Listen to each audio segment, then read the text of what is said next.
오늘 하나님께서 우리에게 주시는 말씀 같이 보겠습니다. 디모데전서 1장 18절에서 20절 말씀까지입니다.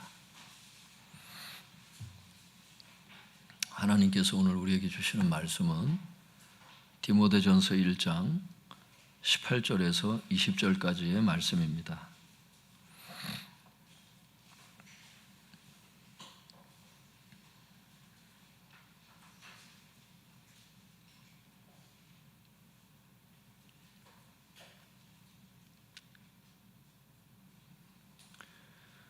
디모데전서 1장 18절에서 20절까지 같이 읽어보겠습니다. 시작.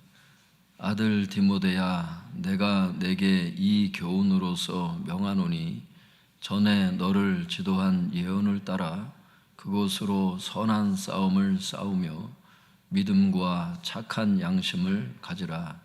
어떤 이들은 이 양심을 버렸고 그 믿음에 관하여는 파선하였느니라. 그 가운데 후메네오와 알렉산더가 있으니 내가 사탄에게 내준 것은 그들로 훈계를 받아 신성을 모독하지 못하게 하려 함이라. 제목을 한번 따라해 보겠습니다. 하나님께 인정받는 일꾼. 하나님께 인정받는 일꾼.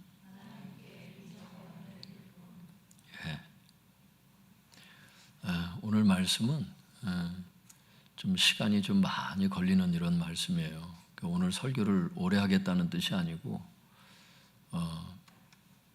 주일날 이런 설교를 할 수가 없고요. 금요 청장년 모임 이렇게 양육 시간에 이제 할 수 있는 이런 설교인데 주님의 제자들에게 이제 주시는 말씀입니다. 영적 지도자들에게. 그리고 저 자신도 이 설교를 하기까지 우리 교회가 이제 올해 만 20년이 되는데 어쩌면 20년 동안 하나님께서 이 설교 한 편을 위해서 준비한 게 아니신가. 이 설교의 가치가 20년 동안 하나님께서 말씀 훈련시켜 주신 게 오늘 이 설교 한 편을 위한 게 아닌가 할 정도의 말씀입니다. 무게감이 있다는 걸 말씀드리는 것이고, 목사님들은 이미 그 가치를 어제 이제 다 보셨고, 주석을 연구하는 게 어렵다는 게 아니고 이 말씀을 이해하기까지가 여기서 얘기하는 다른 교훈이라는 게 뭔지, 그 다른 교훈을 훈련을 받아야 알잖아요. 뭔지를 알아야 될 거 아니에요. 단단한 식물은 장성한 자를 위한 것이니 그들은 지각을 사용함으로 연단을 받아 선악을 분별하는 자들이니라. 히브리서 5장 마지막 절에 그 말씀이 있는데 이 단단한 식물이거든요. 뭐가 잘못된 거냐? 이단에 대한 교리나 이런 것들은 교회사를 통해서 신학교에서도 어느 정도 접할 수 있지만 나머지 것들은 신학교에서 가르쳐주는 게 아니거든요. 몸으로 부딪혀서 배울 수밖에 없고. 왜? 주석 자체가 잘못된 길로 인도하는 학자들이 많거든요. 또 그런 신앙 서적들이 얼마나 많이 쏟아져 나와요. 예를 들어봐요. 잔느 규용 같은 사람들, 페넬론 같은 사람들 얼마나 유명한 사람이고 지금도 생명의 말씀사나 다른 유명한 출판사에서 지금도 기독교 고전이라고 내고 있지만 정적주의잖아요. 이단의 가르침이잖아요. 근데 여전히 지금 한국교회에서 이게 은혜가 된다고 얼마나, 저도 잔느 규용의 아가서도 저도 사서 읽어보고 막 그분 책도 읽어보고 페넬령 책도 읽어보고 시행착오를 통해서 하나님께서 연단하시는 게 있다니까요. 정적주의가 뭔가 그런 게 있어요, 성도님들. 시간이 많이 걸린다는 거예요, 그게. 이 말씀을 분별하기까지가. 정적주의 하나만 그런데 나머지 것들이야 뭐 말해서 못하겠어요, 성도님들. 20년이면 짧게 배운 거지, 주님께. 신학교 때부터 개척 전에 이제 또 신학교 공부를 했을 거 아니에요. 또 부교육자 시절도 있었을 것 아닙니까? 그러다 보면은 여러분 또 10년은 훌쩍 가는 거예요.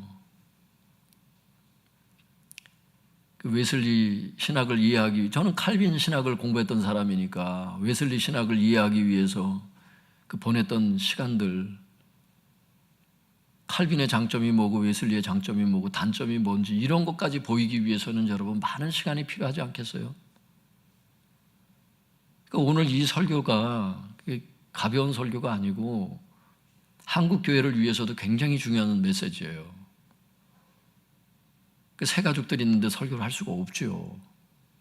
예수님도 잘 모르는 분들에게 예수님부터 소개를 해야지 뭔 다른 진리가 더 중요한 게 있겠어요. 성도님들 한번 이 말씀을 한번 잘 접해 보시고 시행착오를 줄이시고 주님께서 원하시는 그 일꾼이 다 될 수 있기를 축복합니다. 주님께서 원하시는 일꾼이 뭔지, 하나님께서 인정하시는 일꾼이 누군지 한번 오늘 말씀을 통해서 한번 분명히 보세요. 성경에 나와 있으니까. 디모데전서 1장 18절 한번 같이 읽어볼까요? 시작. 아들 디모데야, 내가 내게 이 교훈으로서 명하노니 전에 너를 지도한 예언을 따라 그것으로 선한 싸움을 싸우며. 사도 바울의 저작이잖아요. 이 디모데전서, 후서, 이 디도서 이런 말씀들이 영적 지도자들에게 주시는 메시지예요. 여기 보면 아들 디모데야, 그 영적 지도자였던 이 디모데에게 사도 바울이 뭐라 그러냐면 선한 싸움을 싸워라 이렇게 얘기를 해요. 선한 싸움을 싸워라 그러는데, 그러면 성경 읽는 사람들이 선한 싸움이 뭐야? 사명 감당인가? 막 자기 나름대로 추측을 할 것 아닙니까? 그러니까 거기 사도 바울이 뭐라 그러냐면 내가 내게 이 교훈으로서 명하는데 이렇게 얘기를 하는 거예요. 이 교훈이 무슨 얘기인지를 알면 선한 싸움을 싸우라고 하는 그 선한 싸움의 정의가 뭔지를 알 수 있겠죠. 그리고 이것은 전에 너를 지도한 예언을 따라서 했던 말하고 또 똑같다는 거예요. 이 교훈으로서 얘기한다는 게 도대체 무슨 말인지를 알아야 선한 싸움도 이해가 되고 예언도 어떤 내용이었는지를 알 수 있는 거죠. 이 교훈이라는 게 뭔지가 거기 똑같은 단어, 파랑겔리아라고 하는 이 단어가 디모데전서 1장 5절에 기록되어 있어요. 디모데전서 1장 5절 그 앞에 한번 읽어보겠습니다.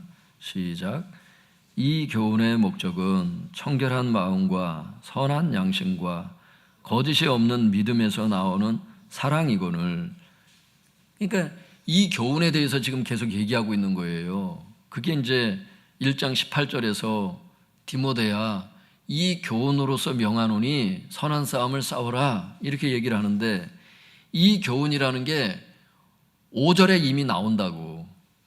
그리고 이 교훈의 내용은 3절과 4절에 나와요.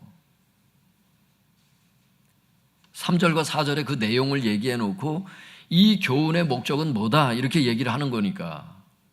3절 4절 한번 같이 읽어보겠습니다. 시작.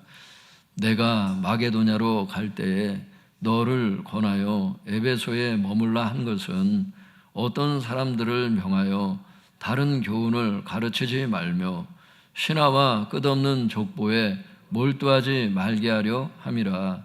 이런 것은 믿음 안에 있는 하나님의 경륜을 이름보다 도리어 변론을 내는 것이라. 사도 바울이 지금 디모데에게 뭘 교훈하고 있어요? 이 교훈이라고 지금 얘기하고 있는 거죠. 거기 보니까 너를 권해서 에베소에 머물러 있어라 라고 했던 얘기는 뭐냐면 이런 교훈 때문이라는 거예요. 어떤 사람들을 명하여 다른 교리를 가르치지 말라는 거예요. 다른 교훈을 가르치지 못하도록 하기 위해서 에베소에 있어라 했던 그 교훈을 얘기를 한다는 얘기예요. 또 하나는 뭐냐면 신하와 끝없는 족보에 몰두하지 말게 하려 함이라. 그러니까 성경 말씀에 집중하도록 성도들을 이끌어야 되는데 성경이 아닌 하나님의 진리의 말씀이 아닌 신화와 끝없는 족보에 자꾸 몰두하게 하는 거예요. 뭐 지금도 그렇잖아요. 그리스 로마 신화 뭐 이런 식으로 해서 계속 집중하게 하고, 유교적인 사상을 갖고 있는 사람은 조상신 섬기는 게 집중하고, 자꾸 초점이 없는, 이걸 한마디로 학자들은 묶어서 뭐라고 얘기를 하냐면 이렇게 얘기를 해요. 사도 바울의 이 교훈이라고 하는 것은 거짓 선생들이 교회에서 다른 교훈을 가르치지 못하도록 제재하라, 중단시켜라, 이것이 사도 바울이 디모데에게 했던 교훈이라고 얘기를 하는 거예요. 이것이 디모데가 에베소 교회에서 싸워야 할 선한 싸움이에요. 또 영적 지도자들에게 오늘날 주시는 선한 싸움이 이 싸움입니다. 다른 교훈을 가르치지 못하도록 해라. 다른 교훈을 가르치지 못하도록 중단시키는 역할이, 그런 정도의 이제 그 직위가 있다면 그렇게 하는 사람을 쫓아내야 되겠고, 제가 아는 어떤 담임 목사님도 어떤 부교육자가 자꾸 어떤 소리를 자꾸 하니까 그 이단의 가르침을 자꾸 얘기를 하거든요, 그분이. 그러니까 한번 불러서 얘기를 한 거예요. 이런 거 얘기하지 말아라, 설교 시간에. 근데 듣지 않고 또 얘기를 하는 거예요. 계속 끝까지 몇 번의 경고를 하는데도 계속 그렇게 이단의 가르침을 자꾸 얘기를 하니까, 그분의 그 부교육자의 가르침이 뭐였냐면, 구약 성경에 유월절 이런 게 있으니까 유월절을 지켜야 된다는 거예요. 지금도 초막절도 지키고 다 지켜야 된다고 이렇게 자꾸 성도들에게 가르치니까, 담임 목사님이 이제 그 교회 담임 목사님이 불렀어요. 그렇게 하면 안 된다. 성도들 그렇게 이끌면 안 된다. 구약과 신약의 차이점이 분명한데, 구약을 가지고 자꾸, 구약은 이스라엘 백성에게 하신 말씀이고 신약은 신약 성도들에게 하신 말씀인데, 이 히브리서에서도 옛 언약이 있고 새 언약이 있다고 말씀하시고, 옛 언약은 새 언약이 오기까지 잠시 맡겨둔 것이라 말씀을 분명히 하는데, 다 폐해진 말씀을 가지고서 교훈이 있다 할지라도 폐해진 말씀이라고 히브리서의 말씀을 분명히 하고 있거든요. 성경 전체적으로. 그 사도행전 15장에서도 분명히 말씀하셨고, 막 할례도 시키자 막 거기 나오잖아요. 막 구약대로 막 구약 율법 다 지키게 하자, 막 그게 사도와 장로 회의가 된 거 아닙니까? 예루살렘에서. 그게 성경에서 다 이미 결정해 난 얘기를, 그 정리가 안 돼가지고 부교육자가 계속 그렇게 설교를 하니까 부른 거예요. 그렇게 하지 말아라, 교회에서. 그 이단의 가르침이다. 안 듣는 거예요. 계속 하니까. 나중에 이제 정리를 하시더라고. 권고사직을 하시더라고. 왜? 그 개인의, 그분의 그 생업도 중요하고 직분도 중요하지만 성도들을 잘못된 길로 이끌어서 교회 성도들이 죽게 생겼는데 안 되는 거예요, 이거는. 디모데에게 맡겨진 게 이거예요. 에베소에 머물러라고 한 것은 어떤 사람들을 명해서 못 가르치도록 해라, 다른 교훈을. 그리고 말씀이 아닌 신화와 끝없는 족보 얘기에 자꾸 집중하도록 하는, 한마디로 말해서 다른 교훈이잖아요, 다. 거짓 선생들의 이 거짓 교훈을 가르치지 못하도록 해라.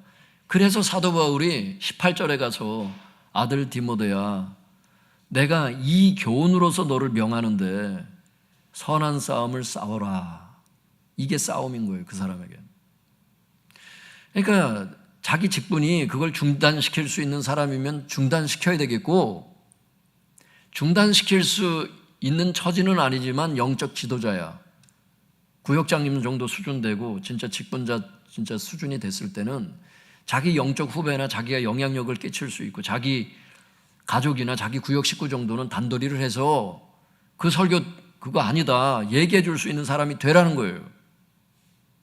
그 정도의 분별력은 있으라는 겁니다. 영적 지도자들이. 이래도 흥 저래도 흥 이게 아니고. 믿습니까? 선한 싸움이라는 게 어디 뜬구름 잡는 얘기가 아니에요. 다른 교훈과 싸워서, 성경이 아닌 비진리와 싸워서 올바른 진리만 가르쳐라. 이게 선한 싸움입니다. 이게 예언에서도 나왔다고 거기 18절에 얘기를 하는 거예요. 전에 너를 지도한 예언을 따라 그것으로 선한 싸움을 싸우라. 그러니까 디모데 입장에서는 사도 바울의 교훈도 이미 들었고 예언도 받은 적이 있는 거예요. 교회 안에 이런 것들을 허용하면 안 되는 거예요. 사랑하는 성도 여러분, 지도자 여러분, 선한 싸움이란 교회에서 다른 교훈을 가르치는 거짓 선생들의 가르침을 중지시키고 듣지 않는 것을 얘기를 하는 거예요. 이것이 디모데와 같은 영적 지도자들이 해야 할 선한 싸움이라고 얘기를 하고 있습니다. 믿습니까? 참고로 다른 교훈에는 어떤 것들이 있는가 구체적으로 말씀을 드리면 이거는 기본적으로 이단의 가르침을 얘기를 하는 거예요. 학자들도 얘기를 하고 있지만 이단이 뭐예요? 신천지도 있어요. 통일교도 있어요. 여호와의 증인도 있어요. 여러분 많아요. 그걸 이미 여러분들에게 제가 다 말씀을 드렸습니다. 그들의 교리의 허점이 뭔지를 다 말씀을 드렸어요. 이미 여러 차례. 다른 교훈을 분별할 수 있길 바랍니다. 그래서 구역 식구들이 엉뚱한 얘기를 하고 딱 얘기를 했을 때 이게 어떤 종교구나 금방 알고서 카톨릭의 뭐가 단점인지를 얘기를 했어요. 단점 정도가 아니라 그 혼합 종교라고 제가 다 말씀을 드렸습니다. 성경관도 문제고 구원관도 행위구원 아니에요. 완전히 믿음으로 구원을 받는 게 아니잖아. 거기가 성경관도 문제고 여러분 중보관도 문제 아니에요. 예수님 외에 무슨 중보자가 있어요? 디모데전서에 보면 예수님 하나님과 인간 사이의 중보자는 예수님 한 분뿐인데 여러분 마리아가 중보자라고 또 가르치잖아요. 교황 무호서를 얘기를 하잖아. 성경은 다 모든 사람은 죄인이라 그러는데 무슨 죄가 없는 사람이 어디 있어? 목사도 죄인이고 여러분 교황도 죄인이고 다 죄인이에요. 여러분들에게 다 얘기했다고 이단의 가르침이 뭔지를. 여러분 분별을 해서 다른 교훈이 무엇인지 분별할 수 있기를 바랍니다. 그런데 이단의 가르침 정도는 아니지만 한국 교회에 해를 끼치는 다른 교훈들도 있다는 것을 알으라 그랬어요. 그게 뭐냐면 예를 들면 이런 거죠. 성경보다 자신의 영적 체험을 더 강조하는 거예요. 여러분 요한계시록 마지막 장에 하나님께서 뭐라고 말씀하셨냐면 이 예언의 말씀에 더하거나 빼는 죄가 있다는 거예요. 성경 말씀에 무엇이 부족한 것처럼 더하는 진리가 있으면 안 돼. 그런 진리는 있지도 않고 성경의 진리에서 또 빼면 안 돼. 하나님께서 전하라고 하신 말씀은 골고루 다 전해야 돼. 근데 여기에는 성경의 진리가 요만큼이 있다 그러면 여기에서 진리를 빼서 가르치는 사람도 있고 여기에서 추가를 해서 가르치는 사람이 있고 어떤 사람은요 또 이거를 골고루 가르쳐야 되잖아. 하나만 집중해서 가르치는 게 이런 게 교회의 해가 돼. 이런 걸 분별하는 게 이게 시간이 걸린다고. 이런 게 그냥 들어서는 몰라요. 어떤 건 몇 번 들어봐야 알아요. 저 사람이 초점이 지금 어디가 있구나.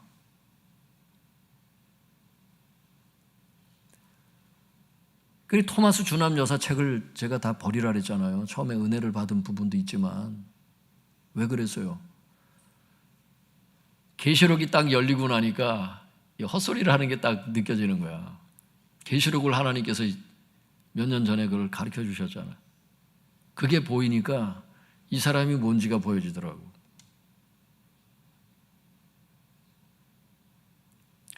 자신의 이 영적 체험을 천국에 갔다 온 체험, 무슨 체험을 성경의 가르침보다 더 가르쳐. 플러스 알파를 계속 해간다는 거지. 그걸 읽고서 도움이 되는 부분도 있어요. 왜? 어떤 부분에서는 이게 진짜 예수님을 기다려야 되겠구나, 여기에 남으면 안 되겠구나, 막 휴거 돼야 되겠구나, 이런 면에서는 긍정적인 측면이 있음을 나는 고백을 해요. 그러나 초점을 그런 책을 계속 읽다 보면 여러 목사님들 또 있어요. 제가 여기서 언급하기는 좀 그런 게 지금도 목회를 하고 계시기 때문에 이름은 여기서 언급을 하지는 않겠지만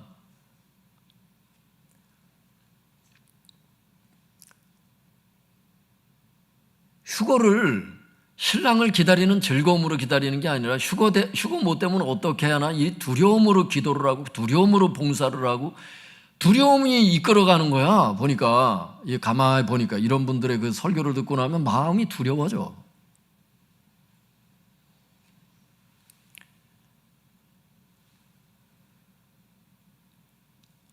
또 어떤 분은 또 지금도 목회를 하고 있으니까 내가 이름을 다 얘기할 수는 없어요. 그런데 한국교회 유명한 분들이고 책을 여러 권 냈던 분들이기 때문에 제가 이 말씀을 안 드릴 수는 없어.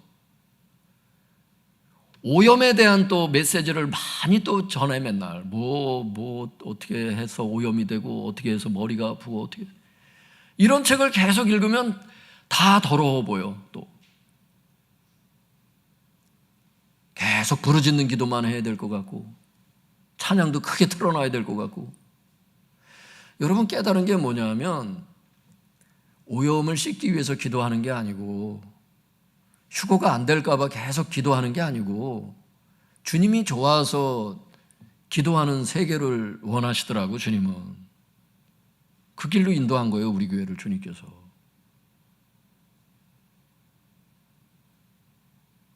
쉬지 말고 기도하라. 그러니까 틈나는 대로 기도해라. 교제하고 싶다 내가 그 뜻 아니에요. 하나님께서 응답해 줄게.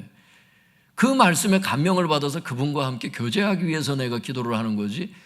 휴거 안 될까 봐 내가 영적으로 오염된 걸 씻으려고 계속 기도를 한다면 이건 너무 피곤한 일상이더라고.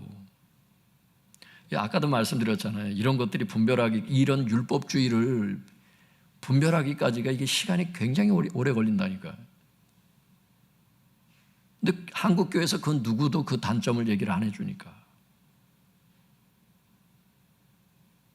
한국교회에 해를 끼치는 게 뭔지를. 근데 세상에서는 유명하기 때문에 또 기독교 서적에 분명히 나와 있고 서울의 유명한 목사님이 또 그 번역을 했던 책 아니에요? 그 토마스 주남 여사 책은 또 막 그러니까 막 다 사서 읽어보고 막 우리 교회만 그랬어요? 다른 교회도 다 뭐 사서 읽은 사람이 한둘이냐고 그게. 얼마나 출판이 많이 됐고. 근데 그 책을 읽고 나면은 오히려 하나님 말씀에 집중하는 게 아니라 오실 예수님을 즐겁게 맞이하는 게 아니라 오히려 휴거를 두렵게 만들고 영적인 오염 되지 않도록 어떤 액션들이 나가게 되고 기도 생활이 그쪽으로 흘러가게 되는 이 초점을 말씀에 집중하게 하는 게 아니고 마음이 평안한 게 아니라 오히려 안 좋은 쪽으로 흘러가더라는 거예요. 여러분 성경의 진리보다 자기의 영적 체험, 기도 체험, 현상 이런 것들을 주로 얘기하는 것이 좋은 설교가 아니에요. 여러분 이게 다른 교훈이라고. 이게 성경에도 없잖아. 사도들이 그렇게 사역했습니까? 사도들이 그렇게 영적 오염이 두려울 정도면 어떻게 사역하겠어요? 성경에 진리가 있는데 자기의 영적 체험이나 영적 경험이나 기도할 때 왔었던 어떤 음성이나 막 이런 것들을 플러스 알파를 해가지고 주로 이런 것들을 막 책을 펴내고 이런 것들을 주로 설교를 하니까 설교는 그게 아닙니다. 하나님의 말씀에 집중해서 성경 말씀을 해석해 주는 게 가장 안전해. 믿습니까?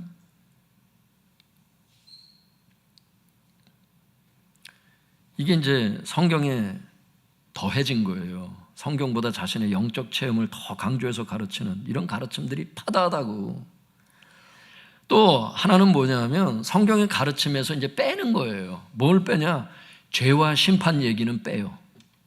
죄의 기준을 절대 얘기 안 해.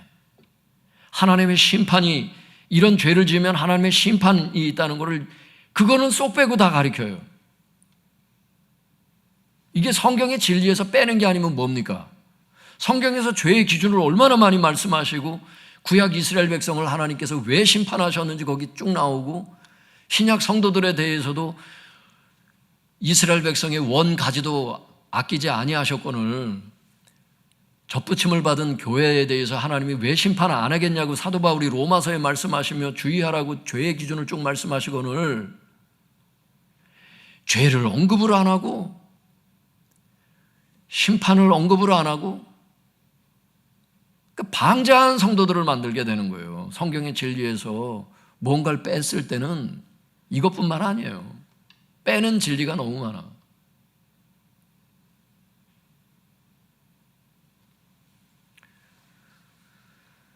여러분, 한국이 낳은 세계적인 복음주의 학자라고 얘기하는 김세윤 박사가 얘기를 하잖아요. 한국에 몇 년 전에 들어오셔서 목사님들 잔뜩 앉혀놓고서는 세미나 때 그 얘기를 하더라고. 한국교회는 대부분이 다 85%가 다 장로교니까 장로교의 문제점이 뭐냐, 현재 회개 없이 구원의 확신만 강조하는 구원파적 가르침이다, 이렇게 얘기를 하잖아. 구원파가 뭐예요? 회개하면 이미 구원을 받았는데 회개한다는 것은 구원받지 못한 증거다, 이렇게 교리적으로 가르치는 게 박옥수파의 지금 이단의 가르침 아니에요?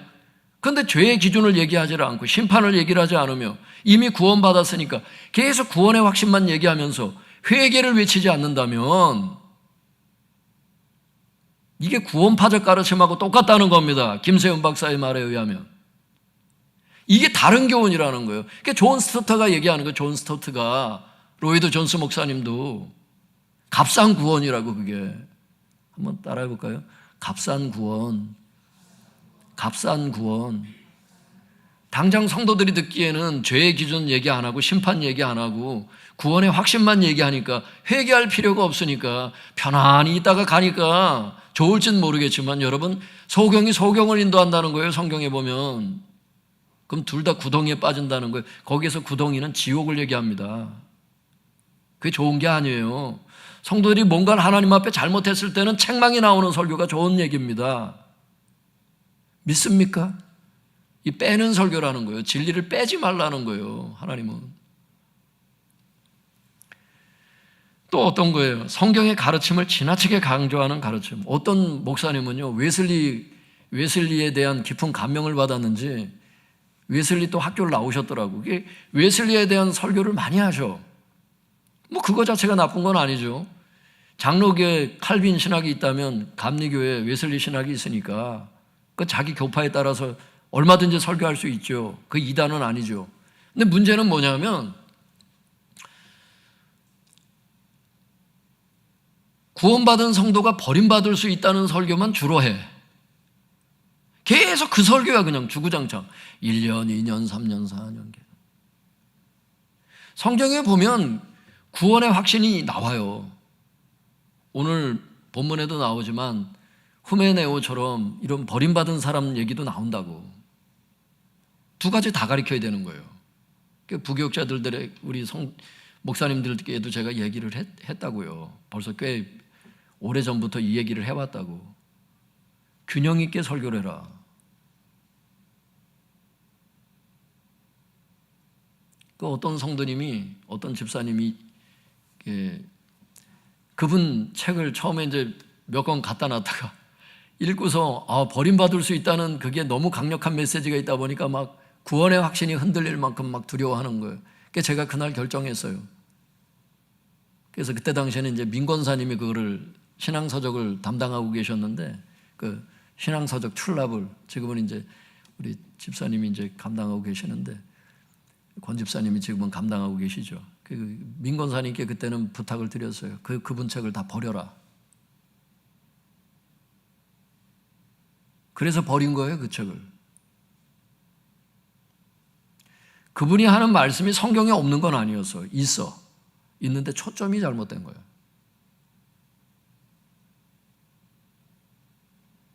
여러분, 이런 게 있어요. 성경에 진리가 이만큼이 있어. 그러면 더하거나 빼지도 말아야 되지만 한 가지만 계속 가르치면 안 돼. 그게 더 피해를 줄 수가 있다는 걸 아셔야 돼. 골고루 가르치라고, 골고루. 하나만 집중해서 가르치지 말고. 성경에 여기 있지 않느냐? 있지. 있는데 그것만 하잖아, 네가 설교를. 그게 문제라고. 그래서 장로교에서 구원파적인 가르침을 계속 하잖아요. 구원의 확신만 계속 얘기를 하고 죄의 기준을 얘기를 안 하면 회개 없는 성도를 만들고요. 웨슬리의 감동을 받고서 버림받는 설교만 계속하면요, 구원의 확신이 없는 성도가 될 수가 있어요. 근데 성경에 다 나왔잖아. 다 가르쳐야 돼. 이게 시간이 많이 걸린다고요. 이런 말씀을 분별하기까지가. 다른 교훈이라는 게 뭔지를. 성경에 있는 걸 얘기를 하니까 그거 봐 있잖아. 구원의 확신만 얘기해도 성경에 있잖아. 있잖아요. 있는데 그것만 가르치잖아. 또 한 부류는 버림받는 것만 가르치고 이러면 안 된다는 거예요.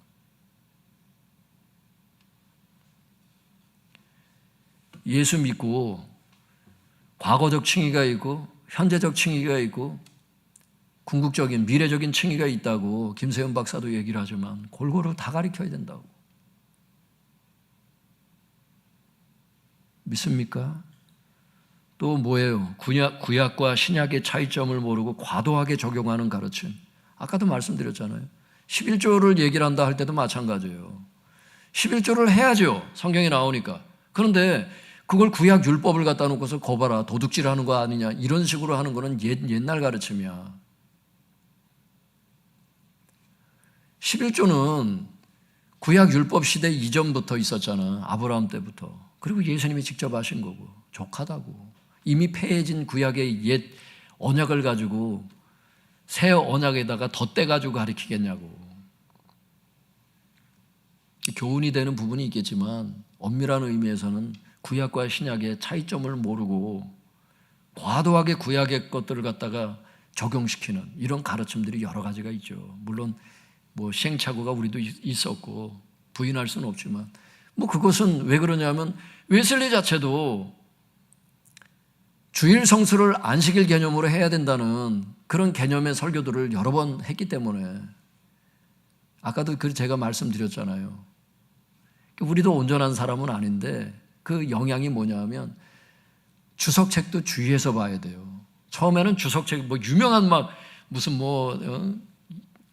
BK 주석이다 무슨 주석이다 무슨 그런 유명한 학자들이 얘기를 하니까 유명한 출판사에서 이걸 얘기를 했고 큰 대형 교회에서 이걸 출판사에서 내니까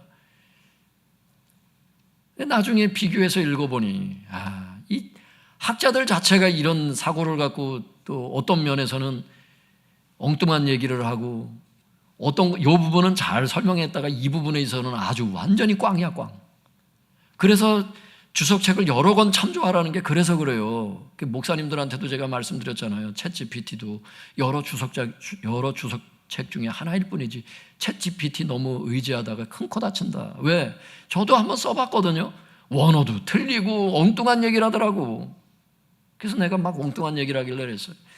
야, 이게 웨슬리 가르침도 있는데 왜 자꾸 칼빈주의로만 얘기를 하느냐? 그랬더니 그러면 죄송합니다. 제가 다시 웨슬리적으로 해석해 드릴까요? 관둬라. 그런 게 한두 번이 아니야, 내가 한두 번이.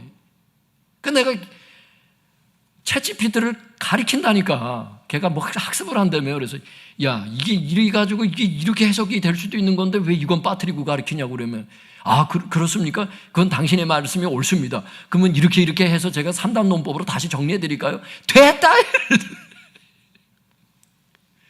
아니 챗GPT를 가르칠 상태가 됐으니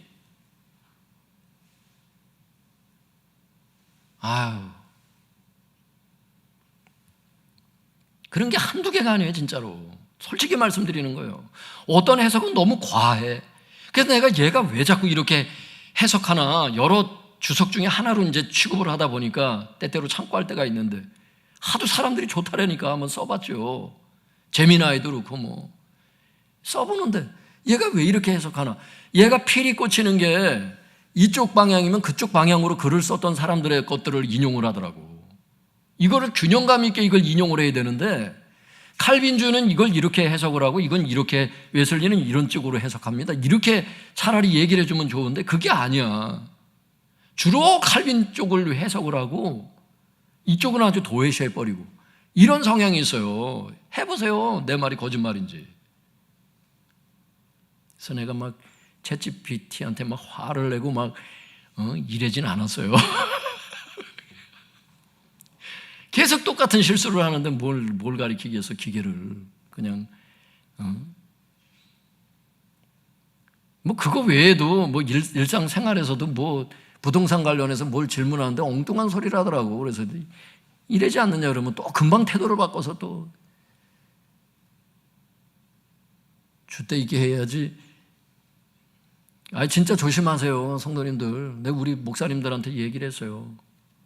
막 따라하라 그래서 막 챗GPT는 여러 주석 중에 하나일 뿐이다.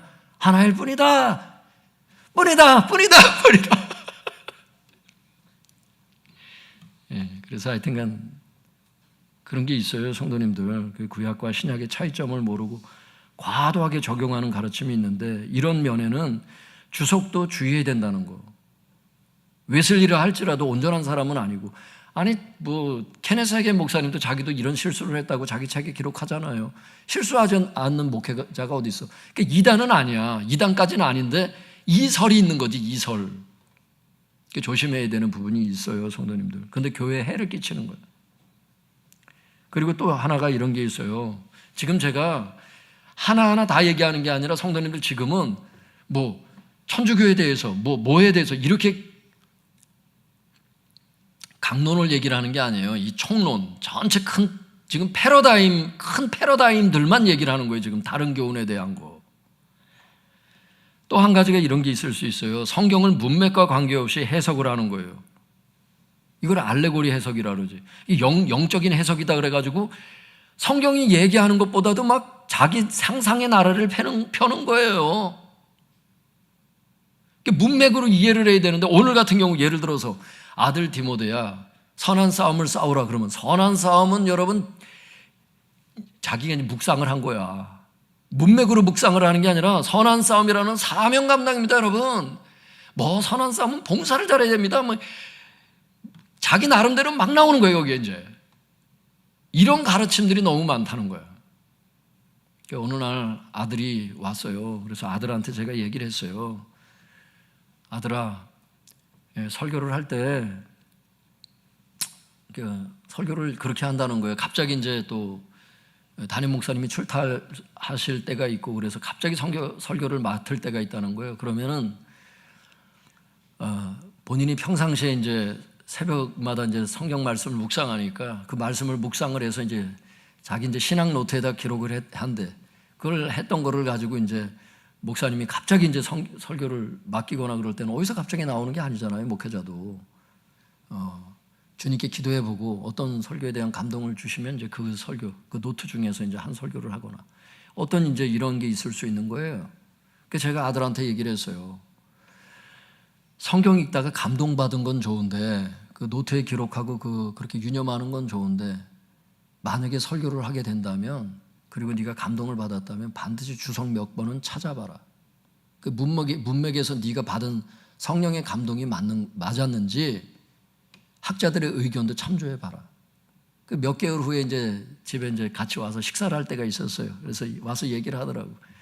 아빠, 진짜 제가 감동받은 걸 주석을 찾아보니까 문맥과 관계없이 감동을 받고 제가 은혜 받은 게 있더라고요.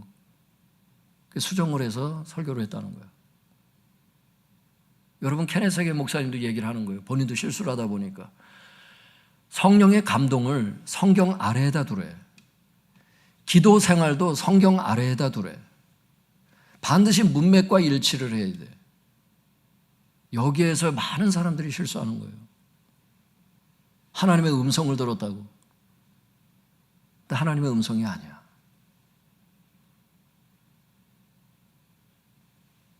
이런 것들이 꽤 시간이 걸려요, 성도님들. 이 다른 교훈을 분별한다는 게, 이게 여러분 생각보다 이렇게 시간이 많이 요하더라고, 하나님의 그 훈련이.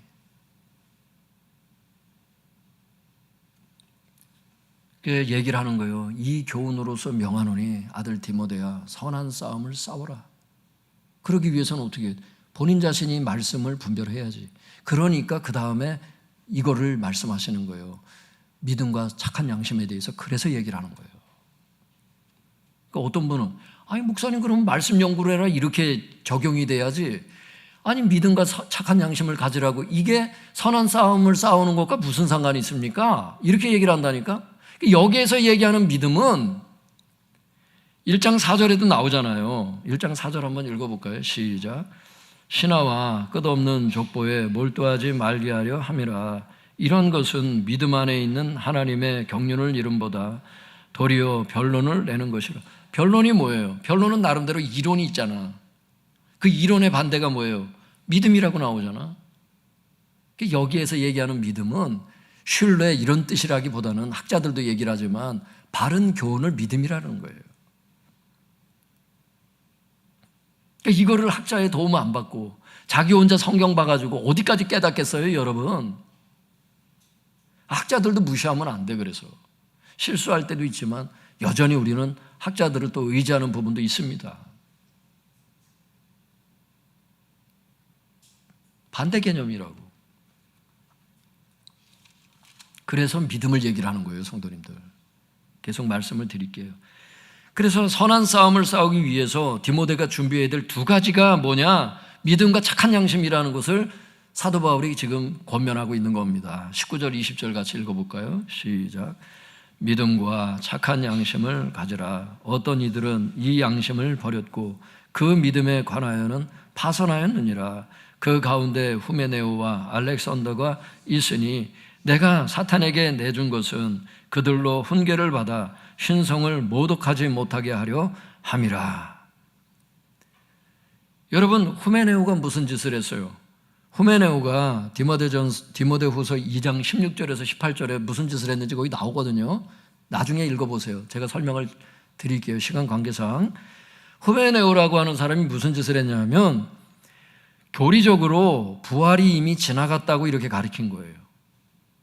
부활이 이미 지나갔어. 성도들이 부활을 해서 궁극적인 구원을 받아야 되는데 부활이 이미 지나갔다니.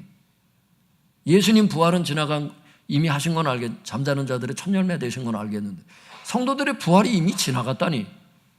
여러분, 교리적으로 후메네오가 그렇게 가르친 게 나와요. 거기 보면 디모데후서에. 부활이 이미 지나갔다고 해서 사람들의 믿음을 무너뜨렸다는 거예요.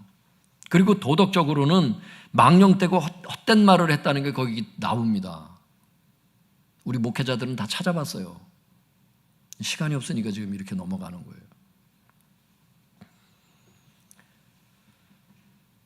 그래서 그 사람들을 내쳤나 봐. 사탄에게 내줬나 봐. 징계를 했다는 거죠. 19절에 보니까 그래서 디모데는 어떻게 살기를 원하느냐. 믿음과 착한 양심을 가지래. 그러면서 어떤 이들이 이 양심을 버렸고 착한 양심을 버렸다는 거예요. 그래서 그 믿음에 관해서 파손했다는 거야. 그러니까 어떤 거예요? 양심 버리면 믿음이 파손되고, 그죠? 믿음이 잘못되면 양심이 더러워지고, 이게 같이 가는 거야. 이거 이제 이 문맥을 연구해 보면 학자들의 연구가 그래요. 여기서 나오지만. 그러니까 믿음과 착한 양심을 가지라 이렇게 얘기를 하는 거예요. 그러니까 선한 싸움을 싸우기 위해서는 성도님들 우리가 준비를 해야 돼요. 믿음과 착한 양심이 우리가 있어야 되는 거야. 근데 믿음이라는 게 여기서 아까도 얘기했지만 바른 교훈을 얘기를 해요. 그러니까 학자들이 얘기를 해요. 신앙의 내용을 얘기를 한다. 이건 참된 교리를 얘기를 한다. 이렇게 얘기를 한 군데로 딱 요약을 하게 되면은 바른 교훈 이렇게 된다고. 맞죠? 여기서 얘기하는 믿음은 문맥으로 해석해야 된다 그랬잖아요. 앞에서 이 내용 쭉 살펴보면 여기서 얘기하는 믿음은 바른 교훈을 얘기를 하는 거예요. 그리고 착한 양심이라는 것은 도덕적 의식 이렇게 되어 있습니다. 그러니까 학자들의 그 글을 좀 읽어드릴게요. 이 믿음과 착한 양심이 어떤 관계가 있는가 읽어드리겠습니다. 이 두 가지 요소는 항상 함께 수반되는 것이다. 둘 가운데 어느 하나가 강하면 언제나 다른 하나도 강해진다. 반대로 그러므로 어느 한 가지에서 실패한다면 이는 곧 다른 한 가지의 실패에 영향을 미친다. 그리고 구체적으로 얘기를 해줘요. 착한 양심을 버린 사람들은 그 결과로 그들의 믿음이 파손된 것을 알게 될 것이다. 또 그 반대로 또 얘기를 해요. 신학적 오류가 뭐야? 믿음이 잘못된 걸 얘기를 하는 거 아니에요. 신학적 오류는 흔히 도덕적 실패를 가져온다. 즉 믿음이 잘못되면 양심 역시 잘못된다. 그 얘기를 하는 거예요. 왜? 믿음이라는 것 자체가 여러분 바른 교훈을 얘기를 하기 때문에 잘못된 교훈을 받아들여 봐. 생각이 잘못돼서 그 양심까지도 더러워지겠죠. 아니 뭐 멀리서 찾는 거 아니잖아요. 예를 들어서 술에 대한 거, 뭐 담배에 대한 거, 성경적인 개념이 없어. 세상 그 가치관, 다른 교훈을 받아들여. 여러분 그 양심 더러워지지. 왜? 마음 놓고 저지르잖아. 안 그래요? 맞잖아. 그 얘기예요. 그래서 믿음을 준비해야 된다는 거예요. 믿음 중심으로 이거 설명을 좀 드릴 필요가 있어요, 성도님들. 왜냐하면 디모데전서 6장 12절에 이렇게 얘기를 해요. 믿음의 선한 싸움을 싸워라. 그러니까 양심의 선한 싸움을 싸워라 이렇게 얘기하는 게 아니라 믿음의 선한 싸움을 싸워라. 이를 위하여 네가 부르심을 받았다. 이 선한 싸움은 여러분 우리의 부르심이래. 우리의 소명이래. 디모데전서 6장 12절에 그렇게 얘기를 해요. 거기에 보면 믿음의 선한 싸움이라고 나오고 디모데후서 4장 7절에 보면 이런 표현이 나와요. 선한 싸움을 싸우고 믿음을 지켰으니 이렇게 얘기를 해. 선한 싸움을 싸우고 자기가 믿음을 지켰다는 거예요, 사도 바울이. 여러분, 이처럼 선한 싸움과 관련해서 성경은 믿음을 강조하고 있기 때문에 지금 오늘 우리가 읽었던 이 믿음과 착한 양심을 가지라 이 말씀을 믿음 중심으로 좀 말씀을 드리겠다는 거예요, 제가. 그게 무슨 얘기예요, 여러분? 말씀 연구를 통해서 바른 교훈, 즉 참된 믿음이 자리 잡으면, 세워지면 양심 또한 바로 세워지게 될 거라는 거지. 말씀을 오해해서 다른 교훈을 받아들이게 되면, 즉 잘못된 믿음이 생기게 되면 생각이 변질되어 양심이 타락한다. 맞잖아요.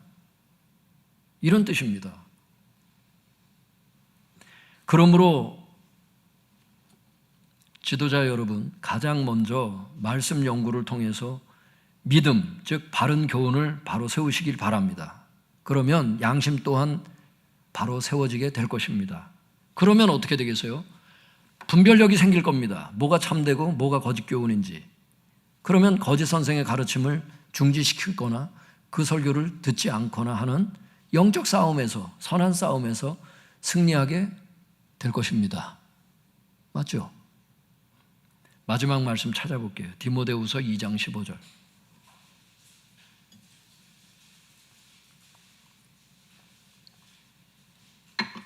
디모데후서 2장 15절.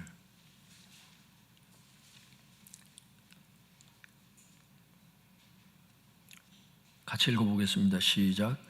너는 진리의 말씀을 옳게 분별하며 부끄러울 것이 없는 일꾼으로 인정된 자로 자신을 하나님 앞에 드리기를 힘쓰라. 여기서 우리가 좀 한글 해석이 좀 조금 수정해야 되는 부분이 있어요. 옳게 분별하며 이게 분별을 잘해야 되겠구나 이런 뜻으로 해석할 수 있다니까 성도님들이. 그게 아니고 원문에 보면 이게 무슨 뜻이냐면 옳게 분별하며 이게 무슨 뜻이냐면 한번 따라해 볼까요? 올바르게 가르쳐서. 올바르게 가르치다 그 뜻이에요. 그러니까 원문을 참고를 해서 이걸 다시 해석해 보면 15절을 해석하면 이렇게 번역이 될 겁니다. 너는 진리의 말씀을 올바르게 가르쳐서 부끄러울 것이 없는 일꾼으로 인정된 자로 자신을 하나님께 바치도록 힘써라. 이걸 다시 말하면 무슨 뜻이냐? 진리의 말씀을 올바르게 가르치는 사람이 하나님께 인정받는 일꾼이다. 이 뜻입니다. 맞잖아요. 그런 사람으로 드려라. 그 하나님이 그런 사람을 인정한다는 뜻이잖아. 그래요. 부끄러울 것이 없는 일꾼이라는 거야. 더 추가해서 말씀을 드리면 이런 사람이. 그러니까 어떤 사람이? 그 앞에 내용이에요. 진리의 말씀을 올바르게 가르치는 사람. 이 사람이 하나님께서 인정하는 일꾼이래. 이게 지도자들에게 주신 소명이래. 디모데전서 6장 12절에 보면 이 선한 싸움이 영적 지도자, 모든 영적 지도자에게 주신 소명은 뭐냐? 진리의 말씀을 올바르게 가르치는 사람이 되는 겁니다. 그러기 위해서 어떻게 해야 돼요, 성도님들? 내가 먼저 성경을 열심히 읽고 연구를 해야 돼요. 연구를 할 수 없는 처지에 있는 사람이라면 설교라도 열심히 들으셔야 돼. 그래야 분별이 되지요. 그래야 바로 가르치지요. 분별이 돼야 선한 싸움에서 이기지요. 믿습니까? 선한 싸움이 뭔지 아시죠? 다른 교훈과의 싸움입니다. 성경을 제껴놓고 여러분 무슨 싸움을 하겠습니까? 무슨 부르심이 성취가 되겠습니까?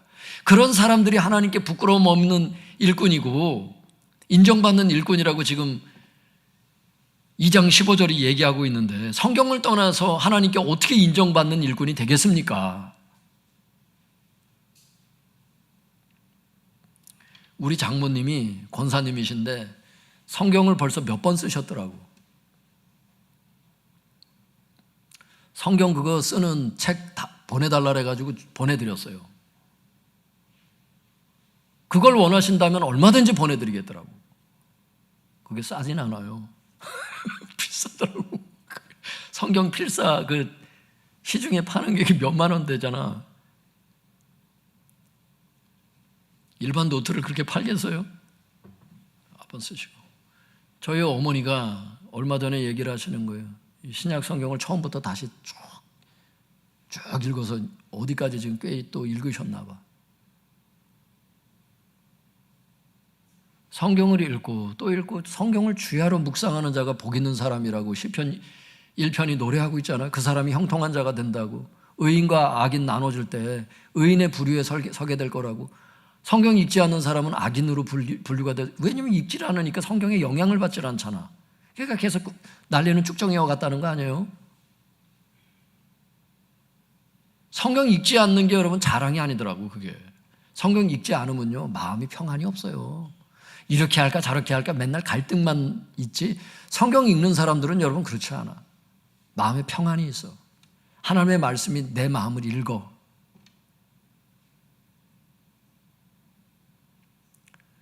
성경 읽으면 잠도 자라. 그래서 잠 안 올 때 성경 읽어라. 이러면 안 되는데 성경 그거를, 목사님 저는 성경을 진짜 저를 사랑합니다. 잠이 너무 안 올 때 성경 읽으면 1분 만에 저를 결국에 성경을 못 읽을 수 있다는 그런 위험에 있는. 잠이 잘 오는 건 좋은데 잠이 확실히 잘 오긴 해요. 성경을 읽고.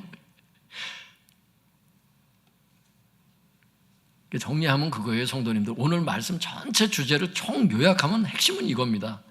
성경 열심히 읽고 연구하게 되면 바른 교훈, 즉 참 믿음이 무엇인지 분별하게 되고 올바르게 가르치게 된다는 것. 그러면 결과적으로 바른 분별력이 생겨서 다른 교훈과 선한 싸움을 싸우게 되고 하나님께 인정받는 일꾼이 된다는 것. 이게 오늘 전체 주제인 거예요. 이것이 모든 영적 지도자들에게 주신 하나님의 부르심이다, 소명이다. 디모데전서 6장 12절에 분명히 말씀하고 있는 거죠. 기도하겠습니다.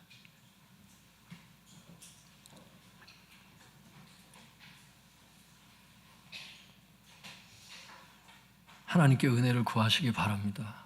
또 이제는 여러분들 영적 지도자잖아요. 여기 계신 분들이. 이제는 여러분 이 진리를 우리만 알아서 되는 게 아니야. 전해야죠. 주님께서 산에서 내려가래잖아. 벌써 그때 언제 설교해요? 변화산에서 이제 내려가래잖아요. 변화산에서만 머물러 있지 말고 내려가서 전하래잖아요. 사역해라잖아. 그래서 오늘 여기까지 하나님 은혜를 베풀어 주옵소서. 변화산에 내려가서 이 진리를 사람들에게도 전달할 수 있도록 올바르게 가르치는 인정받는 일꾼 되게 하여 주시옵소서. 주여, 저 부르짖고 통성해서 기도하겠습니다. 주여, 주여.